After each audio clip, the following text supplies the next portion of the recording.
Before we jump into the film breakdown, and before I even play the intro or whatever, obviously last night something tragic happened on the field between the Buffalo Bills and Cincinnati Bengals. Their safety, Damar Hamlin, went into cardiac arrest and was rushed to the hospital. Our thoughts and prayers go out to the Damar Hamlin family, to the Buffalo Bills, the Bill fans, the Bengal, like everybody. And I wanted to talk about this before, I even played the intro, before I even went into the film breakdown, because I'm going to link his foundation, his charity that he's working on. I also put it on my Twitter in the description. If you're able to donate, fantastic. Don't feel like you need to, but if you are able, send a donation. And I just wanted to talk about it and how scary that was last night. I don't think we've ever seen anything like that before, where a player gets up and then goes down and then needs CPR on the field. It was incredibly scary. The game is postponed, not because of the NFL. I'll say that. Players forced their hand. They were going to give him 5 minutes to warm up and then start the game again. And the coaches, Zach Taylor and the Bills coach, made their choice, sent the players to the locker room. Players took their gear off, and they forced the NFL's hand. Good for them. But, it's just craziness, absolute craziness. And like I said, our thoughts and prayers go out to Damar Hamlin. Right now, it's not much updates to give, but, our thoughts and prayers go out. And like I said, the foundation will be linked in the description.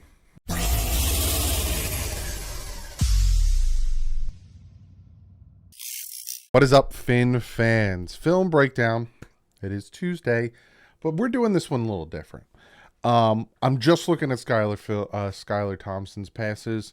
Not all of them, but almost all of them. We're going to look at the 3 drives he had after the pick 6 from Teddy, and then all the way up until they went for it on 4th down, and the game was kind of out of reach at that point. We're going to look at most of his passes. We're looking at 1, 2, 3, 4, 5, 6, 7, 8, 9, 10, 11, 12, 13 of his passes. And I'm doing it differently, and I'm doing it this way for one reason. He seems to be the starter going against the Jets, and he needs to perform at a better level if we're going to beat the Jets. You're facing a very good defense in the Jets. Secondly, to me, the Dolphin defense did really well in this game. So I'm not going to break down film, scrutinize over that. There's some things that they could have done better. And, if they really wanted to shut them out and really help the offense, of course. But you held them, the opposing offense, to 16 points, had a ton of punts. You held them, they tried to go for on 4th down. You stopped them towards the end of the game. The defense did their thing. Teddy isn't going to play. I'd be surprised if he plays against the Jets. So I'm not breaking down any film. Little critiques, first and foremost, I'm going to be equally as critical of Skylar Thompson as I was with Tua against the Packers, with Tua against the 49ers, with Tua against the Chargers.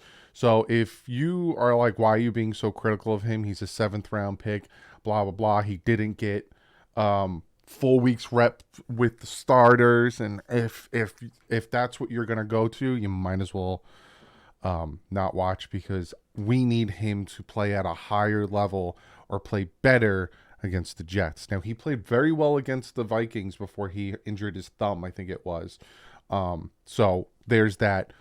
But to say like, oh, he doesn't get chances with it. He's started for us for a few weeks this year. So he should have some acclimation with the playbook, with the starters.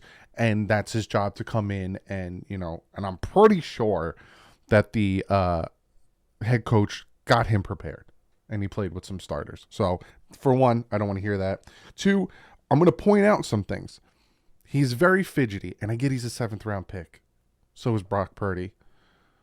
He's very fidgety, and he's night and day from what we saw in preseason. I talked about that in preseason. So many people were like, look at how Skylar is in the preseason. We should have him start. And I'm like, pump the brakes on that. We need to see what he does against starting defenses. He gets flustered. He definitely gets flustered. He burps the baby a lot. And essentially what burps the baby is pat the ball, right? You're waiting for something to happen and you stand there and you start patting the ball a lot. He does that a lot. Gets happy feet. He gets flustered. I'm going to break it all down. We're going to look at it. Again, this isn't going to be a long film breakdown because I'm really focusing on Skylar because, like I said, most likely than not, he's going to be the starter against the Jets. We'll see if Tua miraculously gets better and all of a sudden Tua is the starter. But right now, we're going to be running with Skylar. So I'm going to start the film breakdown off with the pick six. And it's just a bad pass. Teddy was doing, up to this pick six, Teddy was doing actually pretty decent. He was hitting checkdowns, which, you know, their whole thing with the defense, and this is what, you know, a lot of people were talking about with Tua, they're going to take away the middle of the field. So you're going to have, you know, linebackers and everything dropping back into coverage. They're going to take away the middle of the field, and they're going to play a lot of, you know, cover two. So they're going to take away, so, you know, the line of scrimmage is, what is this, the 20, let's say the 24. Line of scrimmage is here. You're going to get this when it came to Tua, right? And that's a horrible box. But this is going to get open, and they're going to try to take this away, right? So they're going to put zones in here and everything. This is going to be completely open. So when you have your running back, whoever, I think this is the running back, kind of come in here and you know, in route, or you have a running back up here, and he's going to come in, he's going to chip block, and then he's going to roll out. They were always open, or they, you know, they go in the flats here. They were always open because the defense was always giving you this, and they were always dropping back to cover, you know, Tyreek Hill if he was going to do a corner route, or if he was going to do a go route, or if he was going to do a post route. They were always dropping back into coverage to cover this. So this whole area of the field was always taken away. The underneaths were there. And Teddy was doing a very good job in the beginning of the game and most of the game of hitting the checkdowns. He hit Mostert on one. Mostert broke a bunch of tackles, took it for about 30-something yards, doing really well. Here's a play where he kind of, all of a sudden you forget about all the good. This is the pick six. You kind of forget about all the good here. Come back, ton of time in the pocket, and just did not need to throw that interception. Right? He has so much time in the pocket. Absolutely so much time. He has all this. They're sending 4, 1, 2, 3, 4, 5, 6. We're keeping 6 in. Sending 4. Has all this time. He can even step up if he wanted to. This is who he's looking at right here. 23 is looking at him. He's moving over to play this. Look at Raheem Mostert down here. Like, here's your drop-off, man. Because you're going to have another in route here, and you're probably going to have another in route here. So they're all playing the line of the, you know, the down marker, the first down marker. You were doing this all game. Hit your man. Hit your man. It's just bad. Especially when he determines he's going to throw it. Stares him down. Boom. They're all playing at the first down marker. Hate it. Hate the play style. Why does Mike McDaniel always have everyone in the same vicinity playing in the play style? Because essentially what the defense is giving you is going to, you know, we're going to have a guy, everyone's going to be kind of blocking the first down marker. So you're going to have all these curl routes, and these guys are going to play. You're going to have the two safeties over the top, and you have this guy right here. So as he's getting ready to throw it, 23 is ready to jump it. And that's exactly what happens. 23 jumps it. Interception. Should have thrown it to Raheem Mostert at the bottom of the screen. So now Skylar comes in. This is second down. For these, and at this point, it's the third quarter. There's 2:51 left in the game. The Dolphins are down by 2 points. So Skylar's not coming into a scenario where he needs to throw the ball foul. You know, he needs to force it and push the ball down the field. Oh my God, we're down by so much. He needs to push it. We're down by 2. There's 2:51 left in the third quarter. There's plenty of time. Take a breath, relax, make your throws. Well, motion here from Gesicki. Dropping back, has time in the pocket. Looks like it got tipped by Judon a little bit. Throws that pass. Now, again, I'm going to show you a lot of hindsight. It's 2020 here. But he's got time. Now, I get it. You guys open, hit him. But you also have Gesicki up here. He's open with the potential to take it upfield some more. You can drop it into the bucket there.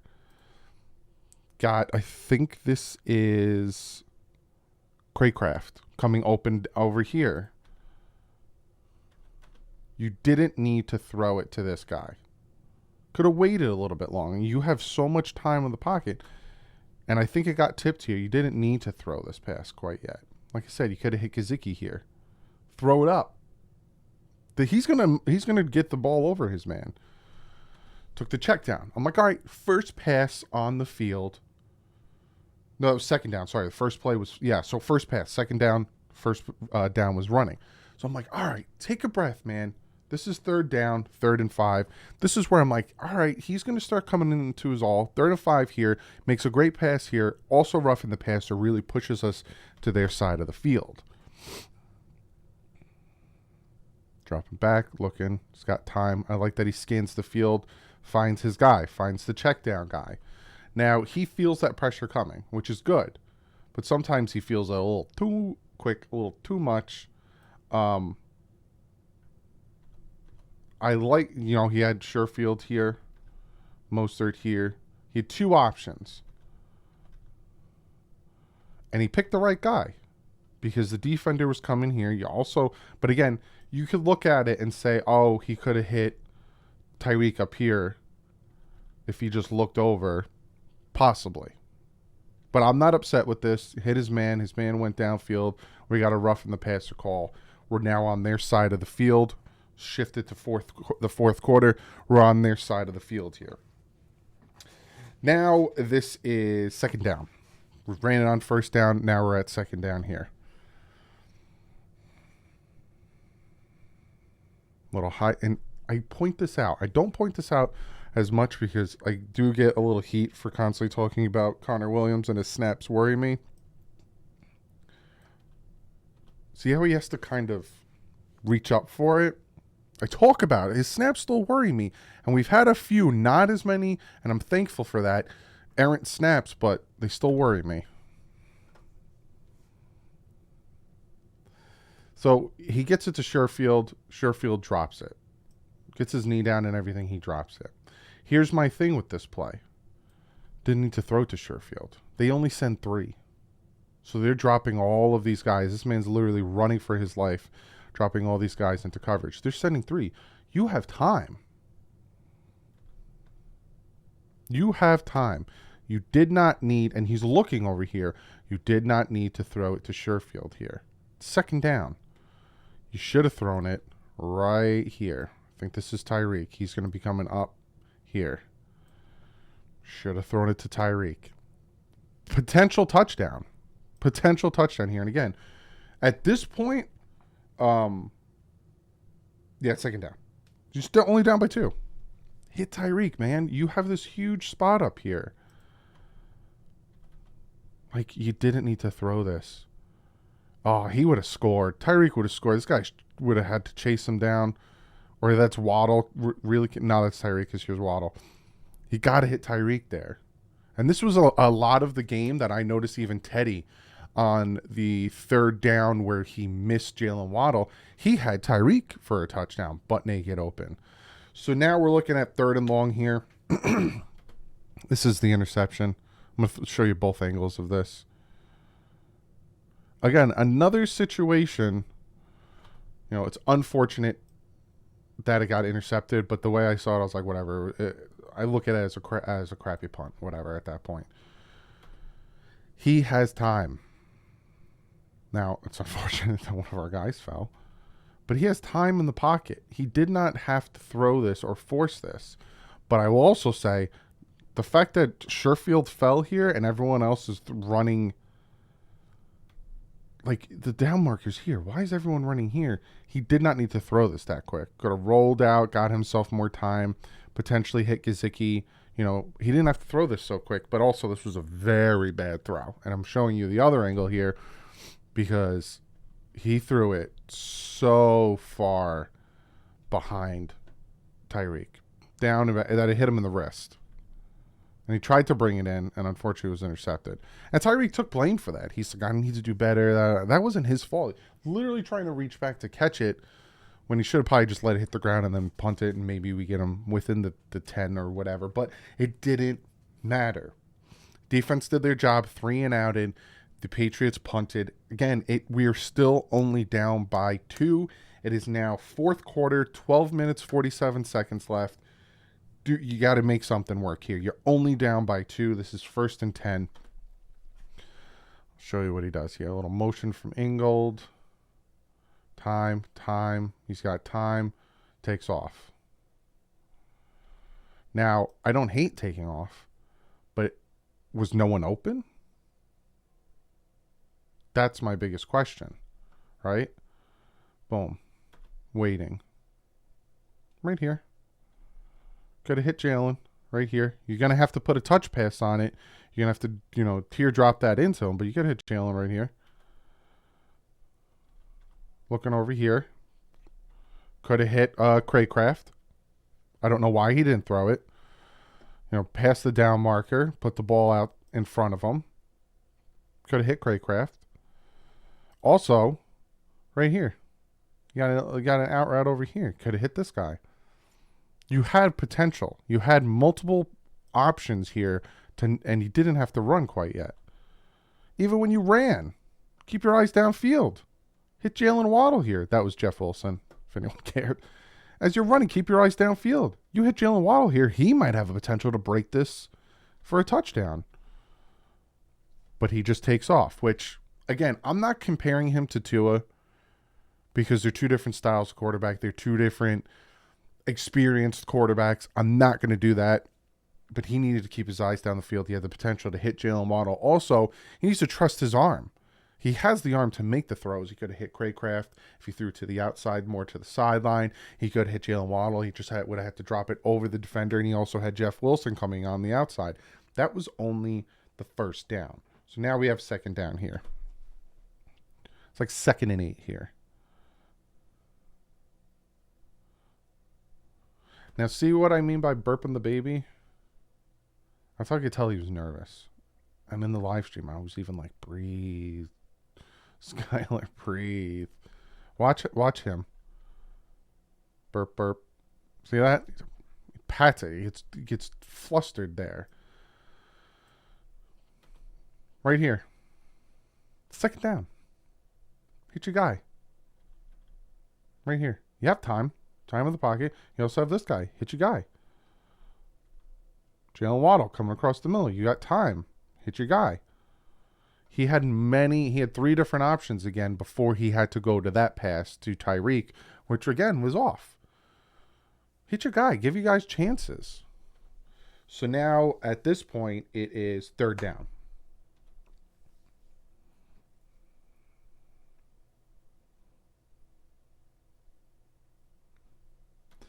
With the defender pushing the offensive lineman in his face, he makes the throw. He's got to trust himself. And I get it. He's a 7th round draft pick. Doesn't have the experience. But he's got to trust himself. He can make these throws. Right? Look at Tyreek right here. He's waiting for it. Hit Tyreek. He'll make it. You got blockers in front of him with potential. Hit Tyreek. He's ready. But see how long it takes him to make this decision to hit Jalen? You should throw Jalen now. Boom. Let that sucker rip. There's no one near him. And he's burping the baby again. See what I'm saying? Throw it. You got time. See that burp? You gotta be decisive. And he throws it high. He didn't need to throw it high. He could have split the defenders. He threw it high. He's got to be decisive. He's got that strong arm. He's got to trust himself. He's got to trust the arm. Just drop back. As soon as Jalen Waddle hit his foot and went to turn, the ball should have been there with the potential to plant his foot and get upfield. But he burps the baby. He waits. And then he throws it when the defender pushes the offensive lineman into him. Got to trust yourself. But Converts the third down. I'm happy about that. We're now on second down after a run on first. Little play action here. I hate this play. I hate this play. Not because of Skylar. I'm not getting on Skylar. In what universe, Mike McDaniel, are you going to draw up a play where you're going to throw to your fullback? Not because you're going to throw, because normally throw it to Alec Ingold. He's going to run through his man. I'm pointing like you could see where I'm pointing. He's going to run right through this man. His one hand. The man has, see the black right there? He's got a cast on his hand, on his right hand. He's got one hand, his left hand. And you're throwing him the ball? How the flip is he going to catch that? That made no sense to me. Why would you have him roll out for a pass? That's a cast on his arm. Also, why are you rolling Skylar out to his left? He's a righty. Like, you should have flipped this playbook once you knew Teddy was starting. Why do you have Skylar rolling out to his left? Play action here. They're covered. I'll give you that. Nah, you could hit Tyreek, but he's also rolling out to his left. So rolling out to your left, you have to stop, you have to turn, you have to plant your feet, and you have to let it fire. Now, he could hit Tyreek. We've seen him in the preseason throw these passes to the left side of the field. He could hit Tyreek right here. He definitely could. And that's not a bad throw, and that's not a bad read. What's bad about it is you have a one-handed fullback out on a pass play. Makes absolutely no sense to me. So now it's third down, because that was second down. If Ingold had both his hands, you drop it off to him, he's probably getting the first, if not making it a third and short. But now it's a 3rd and 8. And this is what happens.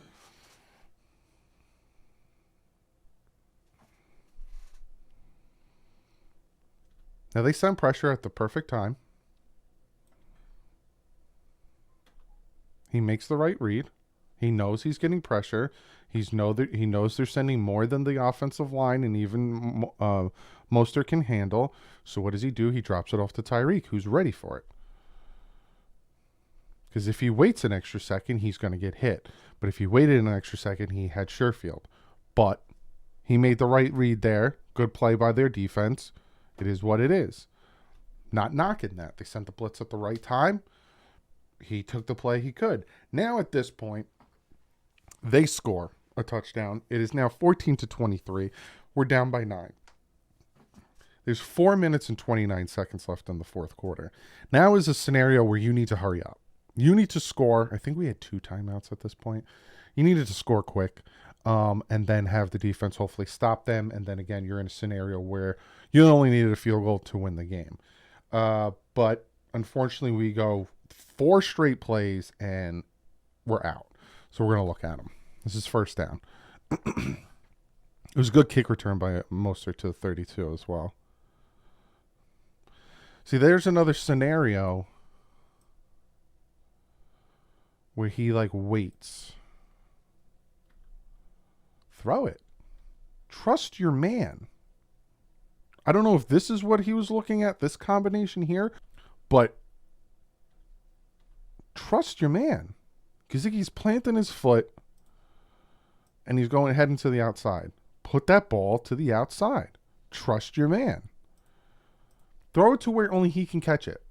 Put it to the outside. Gesicki will catch it. He's got a ridiculous catch radius.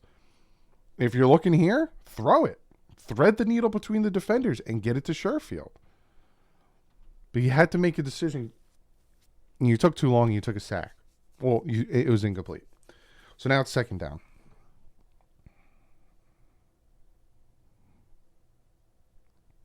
Good. Getting away from the defender. Now, at this point, I don't think... maybe you throw it out in front and he might catch it. But this defender was on him, right? He was playing pretty well on him. I wish he would have climbed the pocket a little bit better here, right? Judon beat Shell pretty easily. At this point, I would have loved to see Skylar kind of step up here.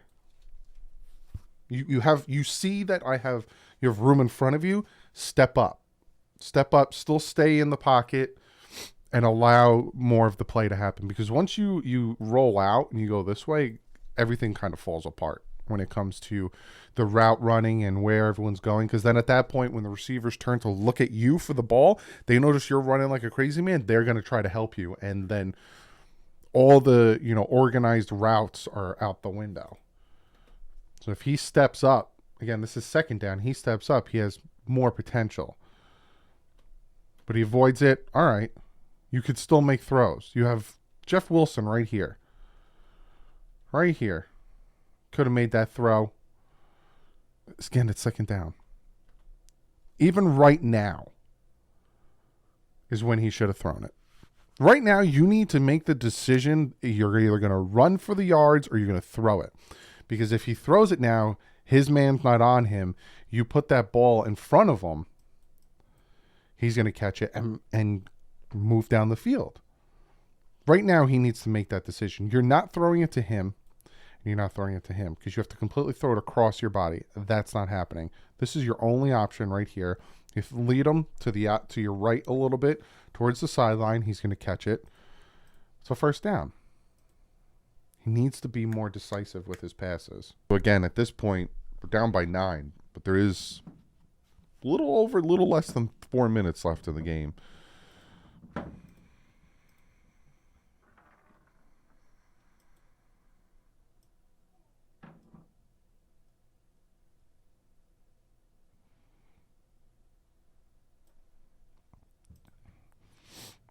Motion from Jeff Wilson here. Fortunately sacked.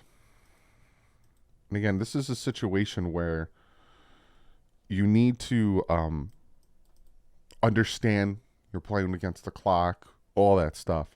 So we're going to see if he needed to take the sack, right? Drop back.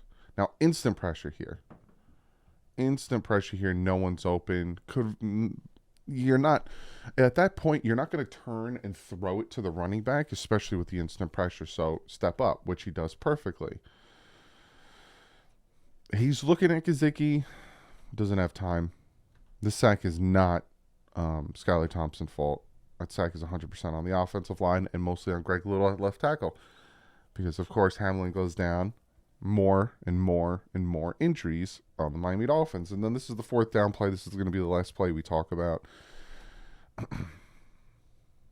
Again, I know it's probably going to rub some people the wrong way. Look where that snap is. Fantastic blocker, pass blocker, recognition of blitzes, all that stuff. But Connor Williams' snaps still scare the crap out of me.